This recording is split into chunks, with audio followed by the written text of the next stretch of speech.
ہم 4 بھائیوں کی ایک ہی بہن تھی جو کہ بہت خوبصورت تھی مگر پیروں سے اپاہج تھی، جسے دیکھ کر مجھے اپنی بہن پر بہت ترس آتا تھا۔ جب ہم کام پر جاتے تو باہر سے گھر کا تالا لگا جاتے کیونکہ وہ سارا دن بستر پر لیٹی رہتی تھی۔ اگر چلتی تھی تو زمین پر رینگتے ہوئے یا پھر وہیل چیئر کا سہارا لے کر چلتی تھی۔ وقت ایسے ہی گزرتا رہا۔ ایک دن مجھے اپنی بہن پر کچھ شک سا ہوا کیونکہ جب بھی ہم گھر آتے تو بہن تیار ہو کر بیٹھی رہتی اور کپڑے بھی نئے پہنے ہوتے۔ اسی شک کی وجہ سے ایک دن میں جلدی دیوار پھلانگ کر گھر آیا تو میری تو جیسے جان ہی نکل گئی، کیونکہ میری بہن… میرا نام روہن ہے۔ میں بہت ہی غریب گھرانے سے تعلق رکھتا ہوں، جہاں 2 وقت کی روٹی سے دن بھر کا گزارا کرنا بھی بہت مشکل ہوتا تھا۔ میری ماں اور بابا کے بیچ میں شاید میرے پیدا ہونے سے پہلے ہی کچھ جھگڑے چل رہے تھے۔ میں نے جب سے ہوش سنبھالا اپنے ماں باپ کو کبھی بھی اچھی طرح بات کرتے ہوئے نہیں دیکھا تھا۔ حالانکہ میری ماں ایک بہت اچھی اور نیک دل عورت تھی جو میرے بابا کے ویوہار کو ہمیشہ ہی نظر انداز کر کے ہماری پرورش پر دھیان دیتے آئی تھی۔ میرے بابا کی ایک درزی کی دکان تھی۔ اس دکان سے کمائی گئی رقم آدھی سے زیادہ تو دکان کے کرائے میں ہی نکل جاتی تھی، اور باقی کے جو پیسے بچتے ان سے گھر کے خرچ میں آدھا مہینہ بھی بہت مشکل سے نکلتا تھا۔ اس طرح ہمارے گھر میں جھگڑے زیادہ ہوتے تھے۔ اوپر سے ہم 5 بہن بھائی تھے، جس میں ہماری صرف ایک ہی اکلوتی بہن تھی، اور وہ بھی پیروں سے بہت کمزور تھی۔ اس کی دوائیاں اور اس کے خرچے بھی، جس کی وجہ سے میرے بابا کو اور بھی زیادہ غصہ آتا تھا۔ حالانکہ اگر وہ بیمار تھی تو اس کا تو کوئی قصور نہیں تھا، بلکہ یہ تو اوپر والے کی طرح سے ہی کمزور پاؤں لیے پیدا ہوئی تھی۔ دھیرے دھیرے ہم سب بہن بھائی بڑے ہوتے گئے۔ میری بہن کا ہم لوگوں نے بہت زیادہ علاج کروایا، لیکن کسی بھی طرح وہ ٹھیک نہیں ہو رہی تھی۔ اس کی بیماری ہی اس کے اندر کا سب سے بڑا نقص تھا۔ اگر اس کے پیر کمزور نہ ہوتے تو وہ ہمارے گھر میں ہی نہیں بلکہ ہمارے خاندان میں بھی سب سے خوبصورت لڑکی ہوتی۔ میں نے اپنی پڑھائی 12ویں کلاس تک پوری کی تھی اور پھر ایک دکان پر کام پر لگ گیا۔ پہلے تو میری ماں نے کہا کہ پڑھائی جاری رکھو، کام تو ہوتا ہی رہے گا، لیکن پھر جب گھر میں کچھ پیسے آنے لگے اور گھر میں لڑائی جھگڑے بھی تھوڑے کم ہو گئے تو میری ماں نے مجھے یہ کام کرنے سے نہیں روکا۔ اب ہمارے گھر کے حالات پوری طرح سے ٹھیک تو نہیں ہوئے تھے، مگر پہلے سے بہت بہتر ہوئے تھے۔ اب میرے باقی بھائی بھی تھوڑا بہت کام کرنے لگے تھے، جس کی وجہ سے گھر کافی بہتر ہوتا جا رہا تھا، اور میرے بابا نے ہمیں تانے دینے کے ساتھ ساتھ گھر میں جھگڑا کرنا بھی چھوڑ دیا تھا۔ مگر ان کا ماں کے ساتھ جو سلوک تھا وہ شاید زندگی میں کبھی بدل نہیں پائے گا۔ نہ جانے وہ انہیں کس بات کے تانے دیتے رہتے تھے اور ماں خاموشی کے ساتھ سنتی رہتی تھی۔ خیر، جب ہم کام پر جاتے تو گھر پر تالا لگا کر جاتے، مگر گھر خالی نہیں ہوتا تھا، بلکہ اس میں ہم 4 بھائیوں کی اکلوتی بہن ٹینا ہوتی تھی، کیونکہ وہ کہیں آ جا نہیں سکتی تھی اور ماں بھی اپنے مائکے گئی ہوئی تھی۔ ہماری بہن کے آگے گھر میں اگر کوئی مہمان بھی آ جاتا تو اس کو ہینڈل بھی نہیں کر پاتی تھی، اس لیے ہم باہر سے تالا لگا کر چلے جاتے تھے تاکہ ہر آنے جانے والوں کو یہ لگے کہ گھر پر کوئی موجود ہی نہیں ہے۔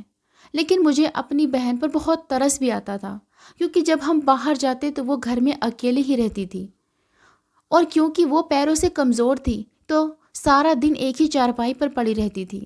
پھر کچھ دن گزرے تو مجھے ایک دن اپنی بہن پر کچھ شک سا ہوا۔ مجھے اس میں کچھ بدلاؤ سا محسوس ہوا۔ ایسا لگ رہا تھا جیسے اس نے ہلکا پھلکا سا میک اپ کر رکھا ہو۔ میں نے پہلے تو یہ بات نوٹ نہ کی، مگر روز روز ایسا ہی ہونے لگا۔ جب بھی ہم گھر آتے تو بہن تیار ہو کر بیٹھی رہتی اور کپڑے بھی نئے پہنے ہوتے۔ مجھے یہ بات کھٹکنے لگی تھی، آج کل وہ ایسا کیوں کر رہی تھی؟ کچھ دن ایسا ہی ہوتا رہا۔ میری ماں جو کہ کچھ دنوں کے لیے اپنے مائکے گئی ہوئی تھی، وہ بھی اب واپس آ گئی، تو میں نے اپنی ماں سے بہن کے بارے میں بات چیت کی۔ پہلے تو ماں نے میری ان باتوں کو میرا وہم کہہ دیا، لیکن اب ماں نے یہ سب اپنی آنکھوں سے ہوتے ہوئے دیکھا تو انہیں بھی میری بات کا یقین ہونے لگا۔ انہوں نے کہا کہ مجھے فکر کرنے کی ضرورت نہیں ہے اور میں خود اس معاملے کا پتہ کر لوں گی۔ مجھے ماں کی بات سن کر دل کو سکون ملا۔ اگلے دن ہمارے گھر ایک لڑکی کھانا دینے آئی۔ یہ کوئی نئی لڑکی تھی جسے ہم نے پہلے کبھی محلے میں نہیں دیکھا تھا۔ میری ماں بھی میری ہی طرح حیران تھی۔ اس نے بتایا کہ وہ پچھلے کچھ دنوں سے ہمارے محلے میں رہنے آئی ہے، مطلب کہ وہ ہماری پڑوسی تھی۔ وہ لڑکی بہت اچھے سے باتیں کر رہی تھی، تو میری ماں بھی اس کے ساتھ بہت اچھے طریقے سے ملی اور اس سے باتیں کرنے لگی۔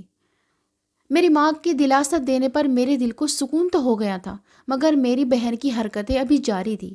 ایک دن میرے کام سے میری اچانک سے چھٹی ہو گئی تو میں نے دیکھا کہ میری ماں تو سارا دن گھر کا کام کرتی رہتی ہے اور میری بہن اپنی ویل چیئر کے ساتھ اوپر چھت پر بیٹھی رہتی ہے۔ ایک دن مجھے ایسا لگا کہ وہ چھت پر بیٹھ کر کسی سے باتیں کرتی ہے۔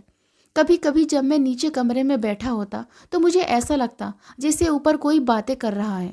اس لیے ایک دن جب میری بہن چھت پر بیٹھی رہی تو میں جا کر وہیں ایک طرف چھپ گیا اور میں نے دیکھا کہ وہی لڑکی جو ہمارے گھر کچھ کھانے کا سامان دینے آئی تھی، اس نے میری بہن کو اشارہ کیا۔ بہن نے چور نظر سے ادھر ادھر دیکھا اور ویل چیئر کھینچتے ہوئے دیوار تک لے گئی۔ اتنی دیر میں وہ لڑکی بھی دیوار کود کر میری بہن کے پاس آ گئی اور پھر دونوں دیوار کے پاس بیٹھ کر نہ جانے کون سی باتیں کرنے لگی۔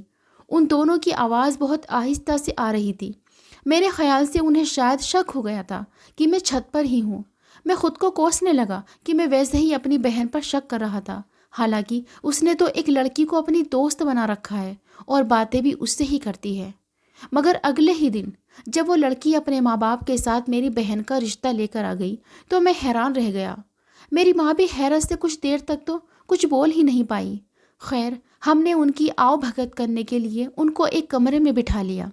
وہاں سے ہمیں پتہ چلا کہ ان کا ایک بیٹا پڑھا لکھا ڈاکٹر ہے اور یہ اس کے لیے میری بہن کا ہاتھ مانگنا چاہتے ہیں۔ جب ہم نے اس لڑکے کی تصویر دیکھی تو ہم پر حیرت کا پہاڑ ٹوٹ پڑا تھا۔ وہ خوبصورت نوجوان لڑکا تھا اور اس میں کہیں سے بھی ڈھونڈنے پر بھی کوئی کمی نظر نہیں آ رہی تھی۔ ایسا نہیں تھا کہ میری بہن خوبصورت نہیں تھی، میری بہن بھی بہت خوبصورت تھی، لیکن بس وہ پیروں سے کمزور تھی۔ ہم نے رسم کے طور پر اپنی بہن کو ان کے سامنے بٹھا دیا تاکہ وہ ایک بار پھر اسے دیکھ کر صلاح کر سکے، مگر ان سب نے مسکراتے ہوئے ہاں کر ڈالی۔ ان عورتوں کے ساتھ ایک مرد بھی تھا۔ اس نے بولا کہ تمہاری یہ بہن بالکل ٹھیک ہو سکتی ہے، تم لوگ اس کا اچھے سے ڈاکٹر سے علاج کرواؤ۔ ان کی بات سن کر اپنی بہن کے لیے ہمارے اندر ایک امید بندھی۔ اگر واقعی ہماری بہن ٹھیک ہو سکتی تھی تو ہمیں اس کا علاج ضرور کروانا چاہیے تھا۔ وہ لوگ چلے گئے اور اب میں نے سوچ لیا تھا کہ میں اپنی بہن کا علاج کروا کر ہی رہوں گا۔ اگلے دن میں اسے شہر کے کسی اچھے اسپتال میں لے گیا۔ وہاں میری بہن کو چیک کیا گیا تو ان لوگوں نے کوئی اچھی امید نہیں دلائی اور علاج میں ہر مہینے 1 سے 2 لاکھ کا خرچہ بتایا۔ تو میں مایوس ہو کر واپس گھر آ گیا، مگر آ کر دیکھا تو گھر میں جیسے کوئی قیامت ٹوٹی تھی۔ میری ماں نے رو رو کر برا حال کر رکھا تھا۔ میں ان کی حالت دیکھ کر دہل کر رہ گیا تھا اور تب مجھے پتا چلا کل وہ لوگ جو میری بہن کی اس قدر تعریف کر رہے تھے، ان لوگوں نے گھر جاتے ہی میری بہن کو اپنے گھر کی بہو بنانے سے انکار کر دیا اور اسی وجہ سے میری ماں اس قدر رو رہی تھی۔ دل تو میرا بھی بہت دکھا، مگر میری بہن کی حالت ہم سے زیادہ خراب تھی۔ اس نے تو شاید بہت سارے سپنے سجا لیے تھے جو ایک پل میں چکنا چور ہو گئے تھے۔ وہ بہت ہی زیادہ رو رہی تھی اور ہم اپنی حالت کو نظر انداز کر کے اسے سنبھالنے لگے۔ اور پھر میری ماں نے کہا کہ اب وہ کسی بھی طرح اپنی بیٹی کا علاج کروا کر ہی رہے گی اور پھر اپنی بیٹی کی شادی دھوم دھام سے کرے گی۔ مجھے ان کی بات سن کر بہت دکھ ہوا۔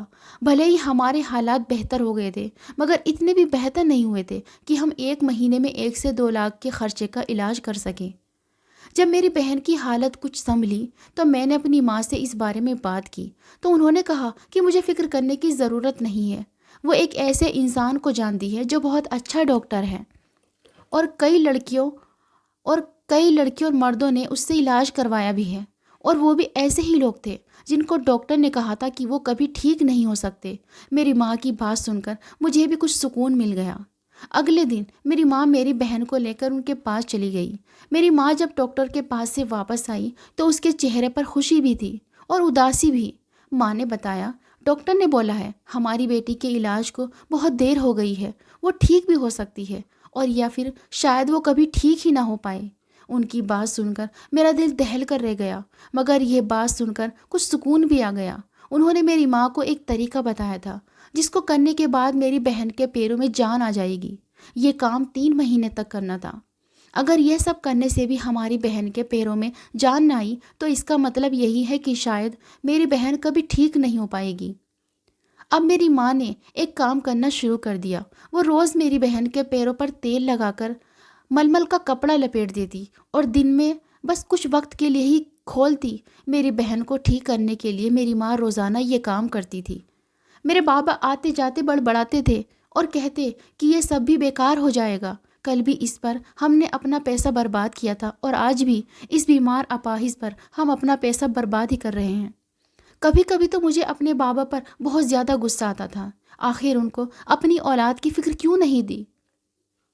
ایک دن میں کام سے جلدی گھر آیا تو مجھے اپنی بہن کے کمرے سے آواز آتی ہوئی سنائی دی۔ وہاں وہ ماں سے کہہ رہی تھی کہ اسے چھت پر جانا ہے۔ میری ماں اسے منع کر رہی تھی کہ وہ باہر ہوا میں نہیں جا سکتی، مگر میری بہن نے چھت پر جانے کی ضد باندھ رکھی تھی۔ میں نے اپنی بہن کو ڈانٹ کر چپ کروا دیا تو وہ رونے لگی اور کہنے لگی کہ میں اچھی طرح جانتی ہوں کہ تم لوگ مجھے کبھی ٹھیک نہیں کرنا چاہتے۔ مجھے اس کی بات سن کر بہت زیادہ غصہ آیا۔ اس کو ٹھیک کرنے کے لیے ماں نے دن رات ایک کر رکھا تھا، لیکن وہ بول رہی تھی کہ ہم اسے ٹھیک نہیں کرنا چاہتے۔ میری ماں نے مجھے شانت کر رہنے کو بولا اور اسے چھت پر جانے کی اجازت دے دی۔ چھت سے واپس آنے کے بعد وہ نارمل ہو گئی تھی۔ میں اپنی بہن کے کمرے میں گیا۔ میں نے اس سے پوچھا، تم چھت پر کیوں گئی تھی؟ وہ کہنے لگی وہ اپنی سہیلی سے ملنے گئی تھی۔ مجھے اس کی بات پر یقین نہیں آیا۔ میں نے اس سے کہا کہ تم ایسی سہیلی سے ملنے جا رہی ہو جس نے تمہیں سہانے خواب دکھا کر دھوکہ دے ڈالا۔ جب اس کے گھر والوں کو پتہ چلا کہ تم اپاہج ہو تو ایک پل کے لیے بھی تمہارے جذباتوں کے بارے میں نہیں سوچا اور منع کر دیا۔ میں نے پہلے بھی تمہیں سمجھانا چاہا تھا، مگر پھر یہ سوچ کر خاموش ہو گیا کہ اگر میری بہن خوش ہے تو مجھے بھلا کیا پریشانی ہو سکتی ہے۔ مگر مجھے کیا پتا تھا بات اس حد تک بگڑ جائے گی اور تم اپنی حالت کو نظر انداز کر کے ایسا خواب پالو گی۔ مجھے تم سے یہ امید نہ تھی۔ میں نے آج اپنے دل کی بھڑاس نکال ہی ڈالی تھی۔ میری بات سننے کے بعد وہ مجھے دیکھنے لگی اور کہا کہ آپ اتنا زیادہ اس لیے بول رہے ہیں کیونکہ آپ ابھی تک پوری سچائی نہیں جانتے۔ جس دن آپ پوری سچائی جان جائیں گے اس دن آپ بھی میرا ساتھ دیں گے۔ بہن کی بات سن کر پہلے تو میں حیران رہ گیا، پھر میں نے اس بات پر بھی اس کا پاگل پن سمجھ کر زیادہ دھیان نہ دیا۔ میری ماں میری شادی کے بارے میں سوچنے لگی تو میں نے اسے اپنی پسند کی لڑکی کے بارے میں بتا دیا۔ انہوں نے ہاں کر دی اور رشتہ لے جانے کو کہا اور وہ اگلے ہی دن رشتہ لے کر چلی گئی، مگر لڑکی والوں نے لڑکی دینے سے منع کر دیا۔ یہ سن کر میں بہت زیادہ اداس ہو گیا، لیکن میں نے سارے فیصلے قسمت پر چھوڑ دیے تھے، کیونکہ میں نے جس کو پسند کیا تھا اس کے ساتھ ناجائز رشتہ نہیں بنانا چاہتا تھا۔ اگر وہ لوگ شادی نہیں کرنا چاہتے تو کیا ہوا، میں ان کے ساتھ زبردستی تو نہیں کر سکتا تھا۔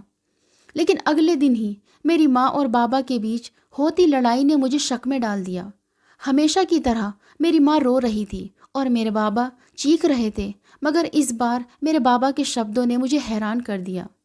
وہ میری ماں سے بول رہے تھے کہ اگر تم نے اپنے بیتے کل کا بدلہ بچوں سے نکالنا بند نہ کیا تو میں تمہیں طلاق دے دوں گا۔ اور میری ماں رو رہی تھی اور کہہ رہی تھی کہ وہ اپنے بچوں کا بھلا چاہتی ہے۔ آخر میرے بابا کس بارے میں بات کر رہے تھے؟ میری بہن کا علاج چلتے ہوئے مہینے سے بھی زیادہ ہو گیا تھا، مگر اس کے پیروں کی صحت پر ذرا بھی فرق نہیں پڑ رہا تھا۔ ہم نے تو سوچا تھا کہ اپنی بہن کو ٹھیک کر کے اس کی شادی کریں گے۔ اب وہ خواب ٹوٹ گیا تھا، نہ اب وہ ٹھیک ہوگی نہ ہی کوئی اچھا رشتہ اس کے لیے آئے گا۔ یہ بات سوچ کر ہی سارا گھر دکھی تھا، مگر میری بہن کو تو جسے کسی بات کا فرق ہی نہیں پڑ رہا تھا۔ شاید اس نے خوابوں میں جینا سیکھ لیا تھا، اس لیے آج کل وہ روزانہ ہلکا پھلکا سا میک اپ کر کے چھت پر چلی جاتی تھی۔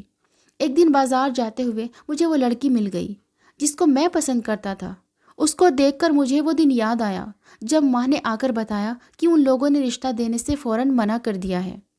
میں نے اس سے پوچھا کہ آخر میں نے ایسا کون سا غلط کام کر دیا تھا، یا پھر مجھ میں ایسی کیا خرابی تھی جو تم لوگوں نے میرے بارے میں سوچنا بھی ضروری نہ سمجھا۔ میری بات سن کر وہ آگ ببولا ہو گئی۔ یہ بات تو مجھے تم سے پوچھنی چاہیے، میں نے ایسا کون سا گناہ کر دیا تھا کہ تمہاری ماں نے مجھ پر ہمارے گھر آ کر کیچڑ اچھال دیا؟ اگر تمہیں مجھ سے شادی نہیں کرنی تھی تو یوں اپنے گھر والوں کو ہمارے گھر بھیج کر میرے ساتھ ساتھ میرے گھر والوں کو ذلیل کروانے کی کیا ضرورت تھی؟ وہ روتے ہوئے وہاں سے چلی گئی اور میں حیران پریشان سا وہیں کھڑا رہا۔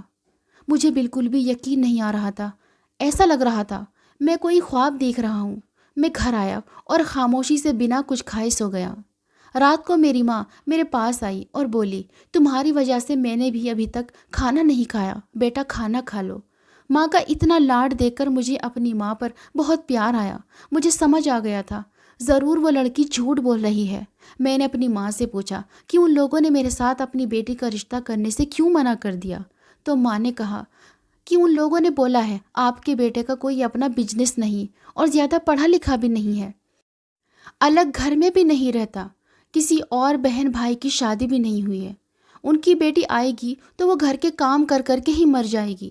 یہ بات سن کر مجھے حد سے زیادہ غصہ آیا اور میں خود کو کوسنے لگا کہ آخر میں اپنی ماں پر شک کرنے کے بارے میں سوچ بھی کیسے سکتا ہوں۔ لیکن اگلے دن مجھے وہ ڈاکٹر مل گیا جس کا رشتہ لے کر میری بہن کی دوست آئی تھی، اور اگلے دن منع بھی کر دیا تھا۔ میں نے آگے بڑھ کر اس کا گریبان پکڑ لیا اور پوچھا کہ اگر ان لوگوں کو ایسا ہی کرنا تھا تو میری بہن کو اپنے پیچھے کیوں لگا کر رکھا ہے؟ میری بات سن کر وہ الٹا مجھ پر ہی غصہ کرنے لگا اور بولا کہ اگر تم یہ سارے سوال کرنا چاہتے ہو تو تم جا کر اپنی ماں سے کرو، جانتے ہو تمہاری بہن ٹھیک ہو سکتی ہے لیکن تمہاری ماں اسے ٹھیک کرنا ہی نہیں چاہتی۔ مجھے یہ بات سن کر بہت غصہ آیا، وہ بھی میری ماں پر الزام لگا رہا تھا۔ میں نے کہا کہ تم ہوتے کون ہو میری ماں پر جھوٹا الزام لگانے والے؟ تو اس نے کہا کہ میں ایک ڈاکٹر ہوں اور مجھے جھوٹ بولنے کی ضرورت نہیں ہے اور نہ ہی تمہاری ماں پر الزام لگا رہا ہوں۔ اگر تم واقعی سچ جاننا چاہتے ہو تو جا کر اپنی ماں سے پوچھو، آخر وہ اپنی اولاد کے ساتھ ایسا برتاؤ کیوں کر رہی ہے۔ وہ تو چلا گیا مگر میں نے سوچ لیا تھا آج میں اپنی ماں سے بات کر کے ہی رہوں گا۔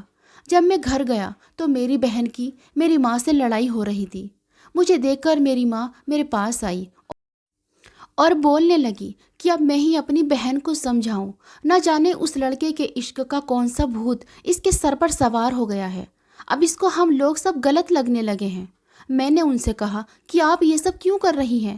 آپ نے اس لڑکے کے ساتھ میری بہن کا رشتہ کرنے سے منع کر دیا، آپ نے ہی اس لڑکی کے گھر جا کر بنا وجہ کا تماشا کیا۔ میری باتیں سن کر میرے بابا بھی آ گئے۔ جب انہوں نے یہ ساری باتیں سنی تو دوبارہ میری ماں پر غصہ کرنا شروع کر دیا۔ میں نے بابا سے کہا آج آپ ماں پر غصہ نہ کریں بلکہ آج میں ماں سے سوال کر رہا ہوں۔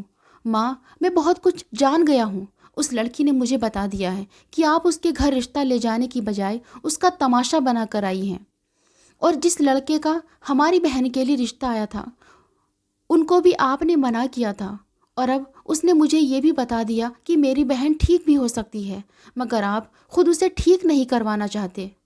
اب میری ماں نے سب کو سب سچ سچ بتانا شروع کر دیا۔ انہوں نے کہا کہ میں اپنے سمے میں خاندان کی سب سے خوبصورت لڑکی تھی، مجھے ایک لڑکے سے محبت ہو گئی تھی اور اس نے شادی کا وعدہ بھی کیا تھا، ہمارا رشتہ بھی طے ہو گیا تھا، مگر شادی سے کچھ دن پہلے ہی اس نے کسی اور لڑکی سے شادی کر لی جو کہ بہت زیادہ امیر تھی۔ اس دن میں سمجھ گئی تھی کہ اس دنیا میں محبت نام کا کوئی وجود ہی نہیں ہے۔ تمہارے بابا سے شادی ہوئی تو میں سب بھول گئی، مگر تمہارے بابا مجھے میری پہلی محبت کے تانے دیتے رہتے تھے اور وہی تانے مجھے آج تک ملتے ہیں۔ اس لیے جب تم نے اپنی پسند کا بتایا تو میں نے خود جا کر ان سے ایسی باتیں بولی کہ وہ خود ہی شادی سے منع کر دے۔ جب تمہاری بہن کے اپاہج ہونے کے باوجود رشتہ آیا تو میں خوش ہو گئی، لیکن جب مجھے پتہ چلا کہ یہ شادی دونوں طرف سے پسند کی شادی ہے تو میں نے خود جا کر ان کو منع کر دیا۔ میں نہیں چاہتی تھی تم لوگوں کو بھی محبت کے نام پر دھوکہ ملے، اس لیے میں نے تمہاری بہن کا 3 مہینے میں ٹھیک ہو جانے کا ڈرامہ رچایا۔ جب اسے لگے گا کہ وہ کبھی ٹھیک نہیں ہو سکتی تب شاید وہ اس لڑکے کے بارے میں سوچنا بھی بند کر دے۔ مگر وہ لڑکا ایک ڈاکٹر نکلا، اس نے تمہاری بہن کو بتا دیا کہ وہ ٹھیک ہو سکتی ہے۔ میری ماں رونے لگی تو میں نے اپنے بابا سے کہا کہ ماں نے اپنی ساری زندگی ہمارے لیے گزار دی اور آپ ابھی بھی ایک ذرا سی بات پر ان کو تانے دیتے رہتے ہیں۔ اگر محبت کرنا جرم ہے تو یہ تو آپ کے بچے بھی کر چکے ہیں۔ اگر آپ ہم سے ذرا سا بھی پیار کرتے ہیں تو آج کے بعد ماں کو یہ تانا کبھی مت دینا۔